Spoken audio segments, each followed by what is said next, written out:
Eric Adams thought he could bend the truth on live TV about New York's housing crisis and immigration response until Assemblymember Zohran Mamdani stepped in. Calm but relentless, Mamdani exposed the facts and left Adams speechless. This moment is going viral. New Yorkers are paying attention. It was a bright Tuesday morning when Mayor Eric Adams sat confidently on the panel of the City Pulse, a widely watched political talk show. The host had barely finished introducing him before Adams launched into his speech. Albany's so-called progressive bills are a disaster for the city, Adams declared, raising his voice. People can't even afford groceries anymore. Eggs are $5 a dozen, he shouted, jabbing his finger in the air. And those activists, they don't care. They only care about slogans and social media. The studio fell silent. Viewers leaned in. No one challenged him. Adams was used to hammering progressives on TV with little pushback. But today was different. Unbeknownst to Adams, Assemblymember Zohran Mamdani had been silently watching from the green room. He wasn't scheduled to appear, but after hearing the distortions, he'd had enough. His hand clenched around a folder full of real numbers. Cold, clear, bulletproof facts. He turned to the producer. "Put me on, now." Today wouldn't be just another debate. Today would be a reckoning, and New York was about to witness it. The camera panned wide as the host tried to keep a smile, sensing something was about to break. Quietly but with purpose, Zohran Mamdani walked onto the stage. The audience murmured. Eric Adams' face shifted. This was not in the script. Mamdani didn't look angry. He looked focused, patient, as if he'd waited years for this chance. He sat beside Adams in silence. The host, picking up on the energy in the room, adjusted his mic. "Assemblymember Mamdani, this is unexpected. Is there something you'd like to say?" Mamdani nodded. He turned to Adams, looking him straight in the eye. "You just told New Yorkers that eggs cost $5 a dozen. That's not true. The citywide average as of this morning is $2.29. The room froze. "And you said progressive housing bills will destroy New York.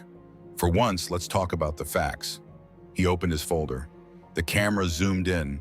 The data was plain and clear. Adams swallowed hard. Mamdani continued, "These reforms lower rent burdens for working families, invest in affordable housing, and support immigrant communities. What scares you isn't that these ideas might fail, Mr. Mayor. It's that they might succeed." Just like that, the room flipped. For the first time in years, Eric Adams didn't have a comeback. His lips parted, but nothing came. He looked to the host, but got no rescue. Mamdani leaned in, his voice even.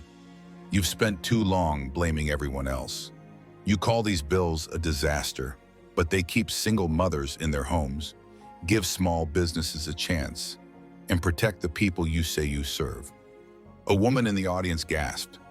Mamdani stood, holding up a report. "You don't serve the people, Mr. Mayor. You serve your donors.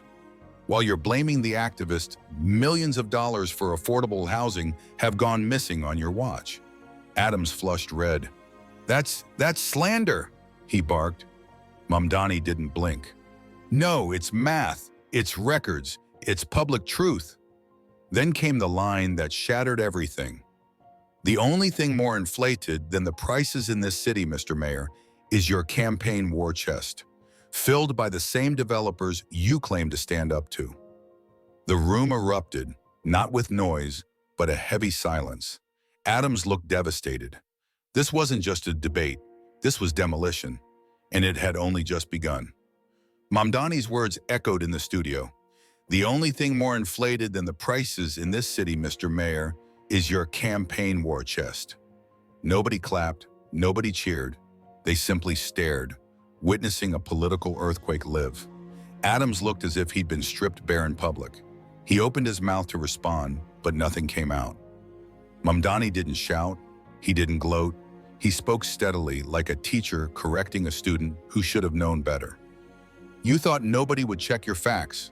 You thought you could sell the same story about progressive reforms ruining the city," Mamdani said.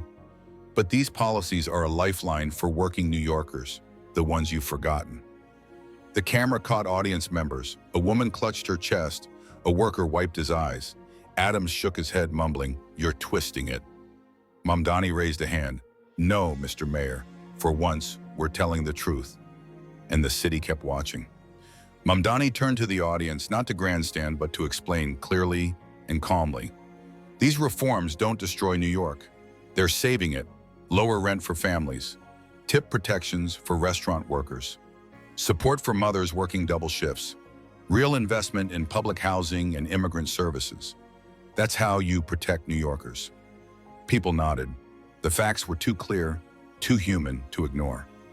Mamdani continued, yes, some budget shifts are controversial, but putting money into public infrastructure and community programs supports middle-class families and those struggling to survive. He paused. The mayor says progressives don't care, but who's really fighting for the people scraping by? The host sat, stunned. Adams tried to interrupt, but his voice cracked. But what about the city's debt? Mamdani looked him in the eye. Yes, some proposals raise costs, but so did every corporate tax break you pushed. Ones that gave contracts to your donors lined your friends' pockets. Gasps, murmurs.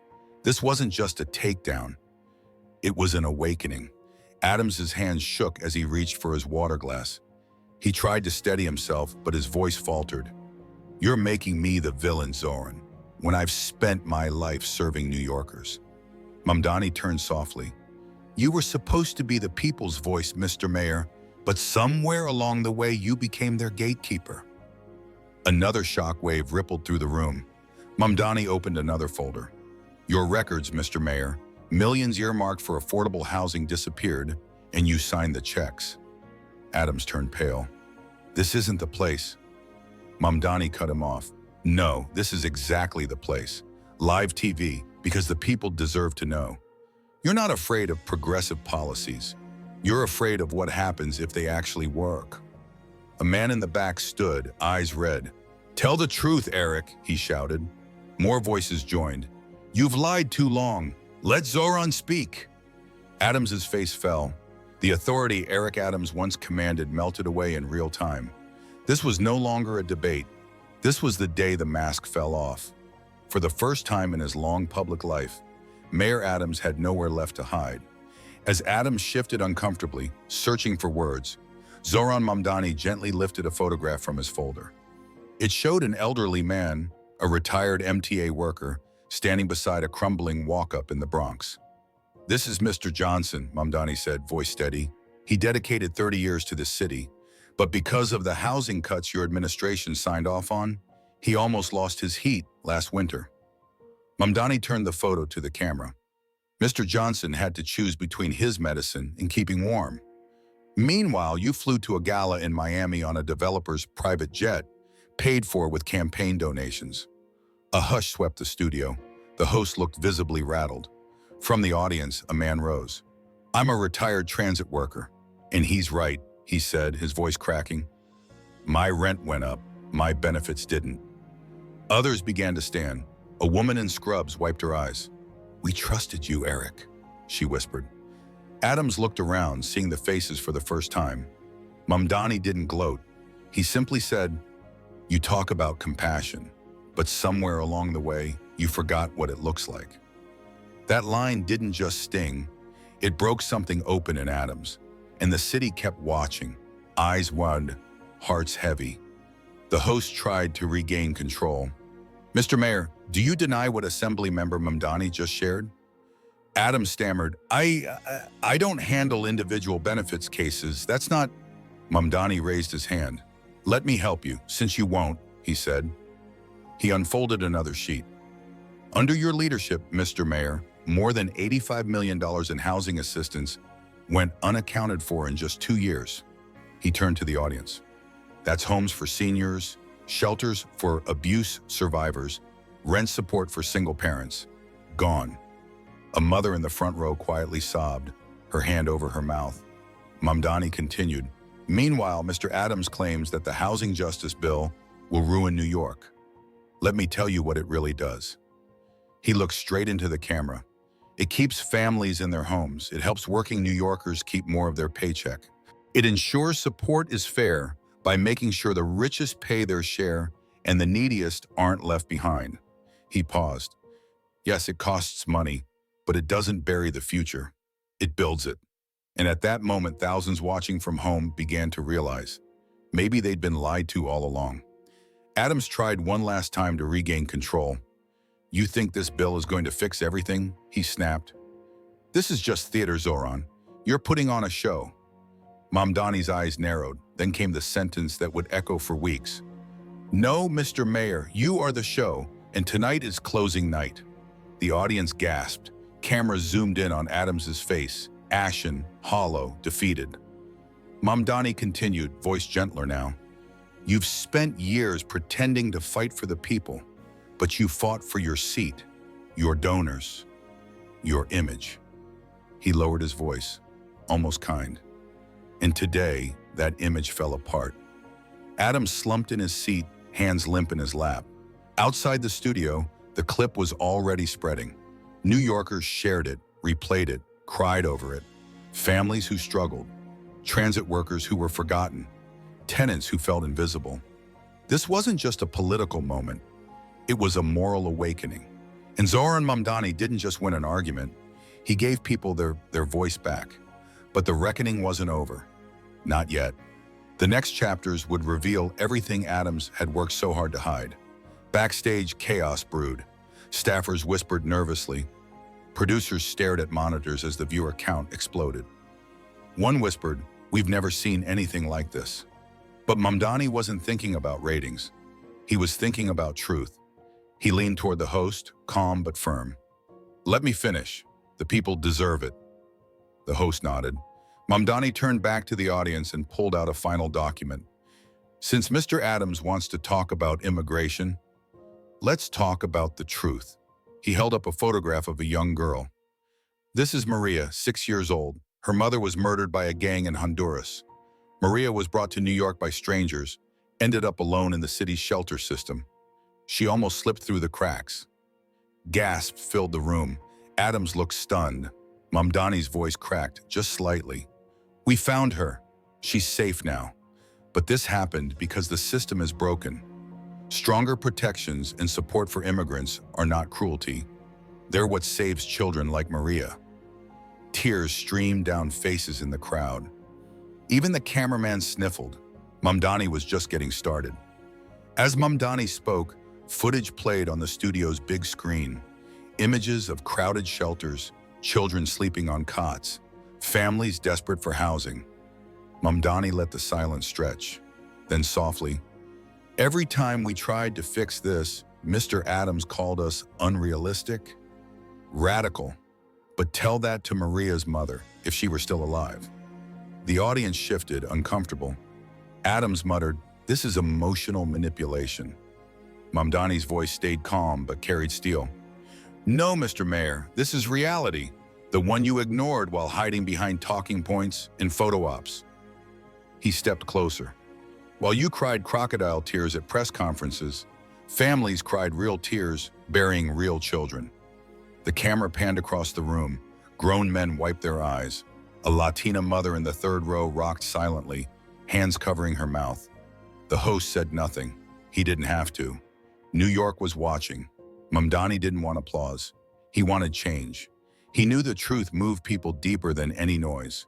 He closed his folder, then looked straight into the camera. "I know some of you watching are confused. You've heard only one side of the story. You were told that our policies were chaos, that we didn't care, but we do, deeply, and the new housing justice bill is proof." Mamdani turned to Adams and ended the debate for good. "You used fear to build your career. We're using truth to rebuild this city."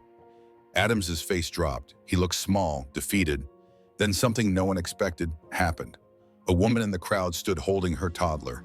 Her voice shook. "Thank you, Zohran, for telling the truth. My husband was deported. You just spoke for him." Others followed, standing one by one. Some clapped, some wept. Adams couldn't speak. He knew it was over. The cameras caught everything. Outside, the moment was replayed again and again. The lies had finally collapsed, and Zohran Mamdani had won the city's heart. But justice wasn't finished yet. More truths were waiting to rise, deeper, darker, and more personal than anyone could have guessed. As the audience stood with Zohran Mamdani backstage, a phone rang in the control room.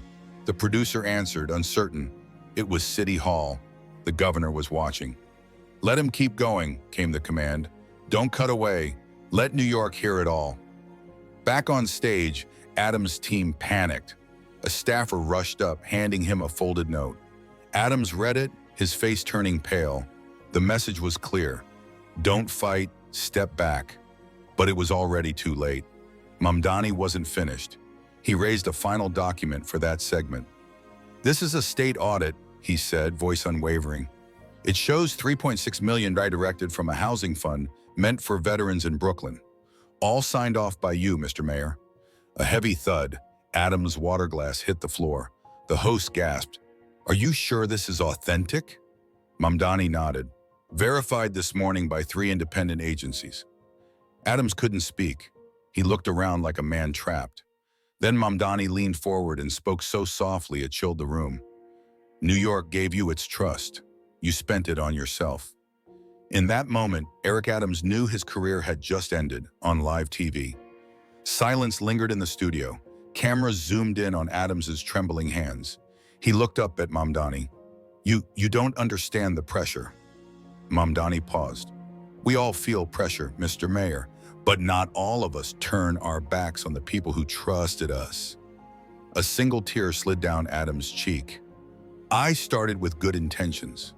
Mamdani nodded quietly. "But you finished with greed." The audience stayed silent, the weight almost physical. Adams looked at the camera and did something no one expected. "I failed. I got comfortable. I thought nobody would ever call me out. I was wrong." Whispers, gasps. Even Mamdani looked briefly stunned. Adams turned toward him. "You're not like me. You still believe." Mamdani answered, "I believe in New York, and the people watching this, they do too. That's why they deserve better." For the first time, Adams didn't argue. He nodded slowly. It wasn't redemption, but it was real. Across the city, people watched with tears in their eyes. Not just because Mamdani exposed the lies, but because, for once, truth had finally won. The host wiped his eyes. "Ladies and gentlemen, we've just witnessed history." The room had changed, the city had changed, and so had Eric Adams. He didn't leave in anger. He stood quietly, nodded to Mamdani, and stepped off the stage. A man who finally saw himself clearly. Mamdani remained. The cameras followed him. He turned to the audience, speaking from the heart. "The Housing Justice Act isn't perfect, but it's honest. And it's built on something we lost a long time ago, accountability." He gestured to the screen behind him, which showed a graph. Rent burdens declining, eviction rates dropping, access to public benefits rising. "All this didn't happen by accident," Mamdani said. "It happened because we stopped being afraid of the noise and started fighting for you." A girl in the front row, maybe 10, stood up.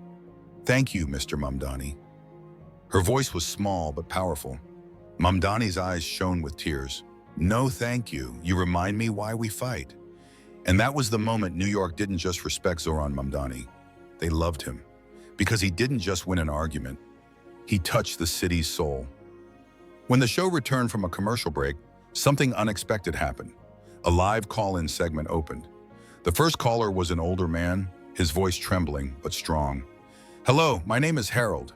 I've driven a cab in this city for 47 years. I voted for every mayor, but I need to say something." The studio went still. Mamdani looked up. "I watched Eric Adams shame this bill and lie about rent prices like he lives with us," Harold said. "My rent isn't $5,000, but it's close. And what this bill does, giving real relief to small businesses and tenants, that helps us." Tears welled in Mamdani's eyes. "I've got grandkids now," Harold continued, "and for the first time in years, I believe someone in City Hall actually cares about us working folks. That someone is you, Mr. Mamdani." The line clicked off. The studio was silent. Mamdani swallowed hard. Adams looked away. He had nothing left to say. Because when a lifelong New Yorker switches sides, not for politics but for truth, the dam has cracked, and the flood was just beginning. As emotion filled the studio, a producer handed Mamdani a handwritten note. It had been delivered by a quiet woman in the audience. Mamdani read it silently. It was from Maria, the 6-year-old girl he'd spoken about earlier. "Thank you, Mr. Zohran. I have a bed now. I sleep safe. My new mommy says you helped us. I love New York." Mamdani froze, his voice caught. He turned to the host. "May I read something?" He read the note aloud. Sniffles turned to sobs. The camera caught tears, men and women alike, some weeping quietly, others holding hands. Mamdani folded the letter with care. "This is why we fight. Not for headlines, not for seats, for Maria, for Harold, for every single person forgotten by City Hall." He turned once more to Eric Adams, whose eyes were glassy with shame. "You said we were tearing the city apart, but Mr. Mayor, we're stitching it back together, with truth, with grit, and with love." The crowd didn't clap, they cried, and that silence said more than any applause ever could. Backstage, Adams' aides scrambled to contain the fallout. Phones rang nonstop. Headlines exploded across social media. Zohran Mamdani destroys Adams on live TV. The moment New York changed sides. Emotional toll, city in tears over girl's note. One aide whispered, "It's over, sir. You have to resign." Adams rubbed his temples, silent. He had come into the studio full of pride and fire, expecting no challenge. But everything he built on half-truths was collapsing. On stage, Mamdani stood as calm as ever. "The Housing Justice Act doesn't fix everything," he admitted, "but it starts something. A shift. A real one." He looked straight into the camera, speaking to the city. "To those who feel forgotten, you're not. You never were, and under this movement, you never will be again." In homes across New York, people wept. Not because it was politics, but because someone finally told the truth and made it personal. As Mamdani stepped forward to offer his hand to Adams, Eric Adams refused to take it, because even in defeat, some men would rather fall alone than rise with the people they once ignored. Within minutes, social media exploded. Clips of Mamdani's quiet, brutal takedown of Adams went viral everywhere. The moment Mamdani shut down the lies. Tears on live TV truth. Truth that hit New York's heart. Even a child stood for him. A TikTok of Maria's letter had already crossed 10 million views. On Facebook, retirees were sharing Harold the Cabbie's call. On YouTube, the full debate was titled, "The Day Zohran Mamdani Crushed Corruption with One Sentence." In apartments across New York, families watched with wide eyes. Some cried, some sat in stunned silence. Others stood and clapped, alone in their homes. In Queens, a father who'd lost his son to eviction shared the clip with a caption, "Finally, someone spoke for us." Zohran didn't chase cameras. He didn't tweet about victory. He went to his office, sat quietly, and called Maria's new guardian. "Tell her thank you," he said. "Tell her she makes me proud to be a New Yorker." For Mamdani, it was never about headlines. It was about healing. And that healing was only beginning. That evening, as the sun set behind the Manhattan skyline, Zohran sat alone in his office, reading a letter that had arrived months ago but hadn't been opened until now. It was from a mother in the Bronx. She wrote, "Dear Zohran, I don't know if you'll read this. My son was evicted when the rent went up. He was 12. He loved subways. He looked like your nephew in that photo from Eid. I just wanted someone in City Hall to know his name." Zohran closed his eyes. He whispered the name, Isaac. He folded the letter carefully and placed it inside his breast pocket over his heart. Then he picked up the phone and called the producer of the City Pulse. "I want to come back," Zohran said. "Not for a fight, just for Isaac." The producer agreed instantly, because the world had seen Zohran Mamdani, the politician. But now they were about to see Zohran Mamdani, the neighbor, the man who didn't speak for polls, he spoke for pain. And that kind of truth changes a city. The next morning, unannounced, Zohran quietly returned to the studio where it all happened. No cameras, no lights, just him. He stood in the center of the now empty stage, stared at the seat where Adams had sat, and laid something down. A single photo of Isaac, the 12-year-old boy from the letter. Zohran spoke aloud, though no one else was there. This is who policy is for, not for headlines, not for careers, for children, for families. Then he pulled from his pocket a small toy subway car, the kind a boy like Isaac would have cherished, and placed it beside the photo. Backstage, a janitor filmed it on their phone. It wasn't staged, it wasn't scripted, but the 30-second clip swept through the city like wildfire. Mamdani returns to honor a boy he never knew and makes the city cry. That clip triggered something across New York. Thousands of people, parents, siblings, grandparents, began to share their own letters. And in less than 24 hours, the movement had a name: Justice for Isaac. Zohran Mamdani was now more than a leader. He was hope. As the audience had stood in support of Mamdani, behind the scenes, a phone rang in the control room. The producer answered, unsure what to expect. It was the governor's office. "Let him keep going," came the order. "Don't cut away. Let New York hear it all." Back on stage, Adams' team panicked. A staffer approached with a note. Adams' eyes scanned it. He turned pale. The message was clear: don't fight, retreat. But it was too late. Mamdani wasn't done. He raised a final document for that segment. "This is a state audit," he said, voice unwavering. "It shows $3.6 million redirected from a housing fund for veterans in Brooklyn. All signed off by you, Mr. Mayor." A heavy thud. Adams' glass hit the floor. The host gasped. "Are you sure this is authentic?" Mamdani nodded. "Verified this morning by 3 agencies." Adams couldn't speak. He looked around, a man trapped. Mamdani leaned forward and whispered, so softly it chilled the room. "New York gave you its trust. You spent it on yourself." And at that moment, Eric Adams knew his career had just ended on live TV. Silence hung in the studio. Cameras zoomed in on Adams' trembling hands. He looked up at Mamdani. You don't understand the pressure." Mamdani paused. "We all feel pressure, Mr. Mayor, but not all of us turn our backs on the people who trusted us." A tear slipped down Adams' cheek. "I started with good intentions." Mamdani nodded slowly. "But you finished with greed." The audience was silent, but the weight was real. Adams looked at the camera and did something no one expected. "I failed. I got comfortable. I thought nobody would ever call me out. I was wrong." Whispers, gasps. Even Mamdani looked briefly stunned. Adams turned toward him. "You're not like me. You still believe." Mamdani answered, "I believe in New York, and the people watching, they do too. That's why they deserve better." For the first time, Adams didn't argue. He nodded slowly. It wasn't redemption, but it was real. And across the city, people watched with tears in their eyes, not just because Mamdani exposed the lies, but because in that moment, truth finally won. The host wiped his eyes. "Ladies and gentlemen, we've just witnessed history."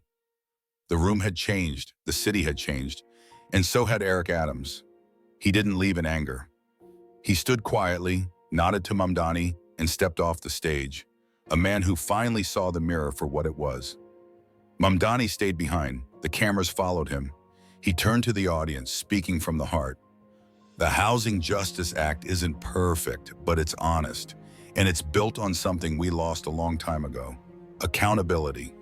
He lifted his hand and pointed to a screen behind him, graphs showing rent burdens declining, eviction rates dropping, access to public benefits rising.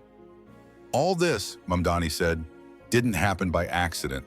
It happened because we stopped being afraid of the noise and started fighting for you." A young girl in the front row, maybe 10, stood up. "Thank you, Mr. Mamdani." Her voice was so small, but so powerful. Zohran's eyes watered. "No, thank you. You remind me why we fight." And that was the moment New York didn't just respect Zohran Mamdani. They loved him, because he didn't just win an argument. He touched the city's soul. At exactly 6:45 a.m., a black sedan pulled up behind City Hall. Out stepped Eric Adams, not with cameras or microphones, but alone, carrying a manila folder. He walked past reporters who called his name. For the first time in years, he didn't stop. He walked straight into the office of the City Ethics Commission and handed them the folder. Inside, bank records, private emails, financial disclosures, proof of where the money went, names, contracts. The room was silent. One official whispered, "You're turning yourself in." Adams nodded, his voice gravelly. "The people deserve the truth, even if it ends me." No press conference, no statement, just action. Zohran Mamdani was informed an hour later. He paused for a long time, looking out the window. Then he said quietly, "That took courage. Late, but real." Across the city, the news broke in silence. People didn't cheer, they reflected. For many, it wasn't just political, it was moral. Because sometimes the most powerful apology isn't spoken into a microphone. It's signed in ink, handed over, and followed by accountability. That evening, Zohran Mamdani was invited to a primetime one-on-one interview. He almost declined, but then Maria's new mom sent a video. In it, Maria held up a handmade sign, "Tell New York, thank you for saving me." Zohran agreed. The interview aired live. No notes, no script, just Zohran sitting across from a quiet anchor. "You exposed a powerful man. You made the city cry. What now?" the host asked. Zohran smiled gently. This was never about taking down someone. It was about standing up for someone. Maria, Isaac, Harold, all of them. The host leaned in. "What makes you different, Mr. Mamdani?" Zohran paused. "I listen, not to polls, not to noise. I listen to pain, and I try to do something with it." By the end, the host was teary-eyed. He shook Zohran's hand and whispered, "Thank you for reminding us what this job was supposed to mean." The city didn't just watch. They felt it. And for the first time in a long while, millions of New Yorkers, old and young, uptown and downtown, finally believed in something again. Not in a party, not in a bill, but in a man who refused to stay silent. The next morning, the city council gathered for the final vote on the Housing Justice Act. Emotions ran high. Some members wore yellow pins in memory of Maria. Others wore red for Isaac. Zohran Mamdani walked in holding two drawings, one from Maria, one from the school children of Queens. He placed them gently on his desk. The chamber was silent. Even opponents of the bill could not deny its emotional weight. Zohran stood, voice steady. "I know not everyone agrees with this bill, but let's be honest. New York has been bleeding quietly, not from numbers, but from neglect." He gestured to the drawings. "This bill is for those who feel invisible, who have no PACs, no lobbyists, no voice. This is our chance to remind them, we still see you." And with that, the vote was called. It passed. Thunderous applause echoed through the chamber. Some wept, others hugged. Even former opponents nodded in solemn respect. The Housing Justice Act, once mocked and doubted, was now law. And Zohran Mamdani hadn't just written policy, he'd written history, with a pen and a heart full of purpose. 2 days later, Zohran returned to City Hall. The mayor's office was somber. This time, the new administration greeted him not just with a handshake, but a rare moment of pause. "You didn't just win a debate," the new mayor said. "You changed the temperature of this city." Zohran nodded humbly. "I didn't do it alone, sir. The truth did the heavy lifting." They sat down to discuss the next steps, implementation, outreach, support. But Zohran had one request. "I want to form a task force," he said, "not of lawyers, not of lobbyists, but of real people. Parents who lost children, tenants like Harold, even kids like Maria, who understand fear better than most adults." The mayor agreed instantly. "Make it happen." And so, within 48 hours, a long table in a sunlit City Hall room was filled. Mothers, fathers, tenants, veterans, children. Zohran sat at the head but didn't speak first. He listened. And for the first time in a very long time, the people who usually got ignored had a seat at the table, and they knew they weren't being used. They were finally being heard. On Sunday morning, church bells rang across the city, not just for tradition, but for remembrance.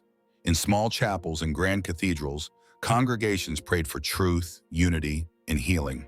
Some read Maria's name aloud. Others mentioned Isaac. Candles were lit for those whose stories never made the news. In schools, children drew pictures of what courage looked like. Many drew Zohran Mamdani. Some drew buildings and homes. Others drew Maria's smile. Even some of Zohran's former opponents issued statements, not with bitterness, but with respect. "I disagreed with the bill," one council member said, "but I can't deny what Mamdani did. He reminded us all why we started serving in the first place." At a senior center in Brooklyn, Harold, the retired cabbie, was shown on TV watching Zohran's interview. His eyes filled with tears as he whispered, "That man did more in 48 hours than some did in 48 years. Zohran Mamdani didn't ask for that kind of praise. But New York gave it, not because he was perfect, but because when it mattered most, he told the truth and did it with heart.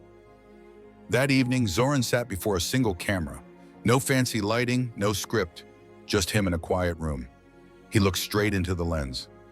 This story wasn't about me. It was about you. He held up Maria's note. This was written by a little girl rescued from a life of fear. Then he held up Isaac's letter. This one came from a grieving mother who just wanted her boy's name spoken out loud. He folded his hands. The Housing Justice Act didn't fix New York, but it reminded us we still can. Then he smiled softly. And now it's your turn. He leaned closer. If this story touched you, if it made you think, cry, or believe again, don't just scroll away. Leave a comment. Tell us what parts spoke to you most. And if you believe in truth, in second chance, and in us, stay with us. The fight for this city's soul is just beginning. Then came the final words. I'm Zohran Mamdani, and no matter who you are, I'm fighting for you. And New York understood, still.